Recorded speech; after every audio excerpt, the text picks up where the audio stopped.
मंत्री भरत गोगावलेंनी खासदार नारायण राणेंवर एका भाषणादरम्यान वादग्रस्त विधान केले। नारायण राणे एवढ्या उंचीवर सहजासहजी गेले नाहीत। अनेक भानगडी केल्या, अंगावर केसेस घेतल्या आणि मर्डरही केल्याचं वादग्रस्त विधान गोगावलेंनी केले। यासोबतच पुत्र निलेश राणेंवरही गोगावलेंनी भाष्य केले। गोगावलेंच्या वक्तव्यामुळे महायुतीत पुन्हा खडाजंगी होणार का असा सवाल उपस्थित होते। गोगावलेंच्या वक्तव्यावर अनेक राजकीय प्रतिक्रिया देखील आलेल्या आहेत। नारायण राणे साहेब एवढ्या उंचीवरती जाण्यासाठी सहजासहजी नाही मिळालं। अंगावर केसी घेतला, भानगडी केल्या, जेलमध्ये गेले, मारामारी केल्या, मर्डर सगळं झालं। हे काय कोणी वेगळं कोणी सांगायची आवश्यकता नाही। देवीला सांगत ना आम्ही भानगडी करा, तबेला जोडून चालायचं, पण त्यांच्या पण काही मंडळींनी थोडं आम्हाला पण जोडून घ्यायला पाहिजे, हा आमचा सल्ला, बाकी काय नाही। ते खरं तर एखादं विधान करताना पाठीपुढचा बिडा ठेवण्याची माझी कल्पना आहे। त्याचबरोबर मी सुद्धा त्यांच्यावर काम केलेलं आहे आणि त्यामुळे जे मनात असतं ते ओठात त्यांच्या नेहमीच असतं। काल नारायणच्या बद्दल ते बोलले ते अत्यंत योग्य असं आणि खरं बोललेलं आहे। खरं तर राणेंनी संघटना ह्या अशा गोष्टीतूनच वाढवलेली आहे।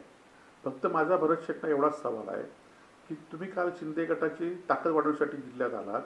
ज्याप्रमाणे राणेंनी मर्डर मारामारी करून पक्ष वाढवला, त्याचप्रमाणे तुम्ही इथल्या कार्यकर्त्यांना, त्यांच्या विरोधात असलेल्या पक्षाच्या नेत्यांना, कार्यकर्त्यांना मारामारी, खून करून दडपून हा पक्ष वाढवण्याचा संकेत देण्यासाठी आला होता की काय, असा प्रश्न भरत शेट्टींना माझा आहे। बघा, आमच्या राज्यात, आमच्या देशात आपला देश डॉक्टर बाबासाहेब आंबेडकरांच्या संविधानाच्या अनुसार चालतो, बरोबर आहे। संविधानानुसार अशी कुठलीही मर्डर केस सन्मान्य राणे साहेबांवर नाही। हे राजकीय आरोप प्रत्यारोप आहेत, ते करत राहू शकतात, काही हरकत नाही। तुम्ही काहीतरी त्यांच्या तोंडामध्ये भरू नका। गोगावले असं म्हणाले की सर्वसामान्य शिवसैनिक, सर्वसामान्य बाळासाहेबांचा कार्यकर्ता हा भांडण करून, तंटे करून, सर्वसामान्यांना न्याय देऊन, अंगावर केसेस घेऊन मोठा आलेला असतो आणि खुनासारखे गंभीर आरोप सुद्धा त्यांच्यावर लागलेले असतात। खून करणं आणि खुनाचे आरोप असणं हे वेगवेगळं आहे। त्यांची त्याच्या मागची भावना काय आहे याचा विचार करावा।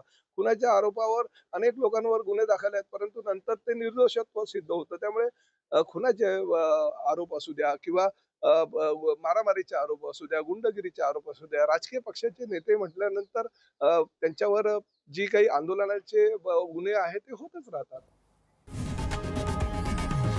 लोकशाही मराठी ऐका, पहा, जागरूक रहा।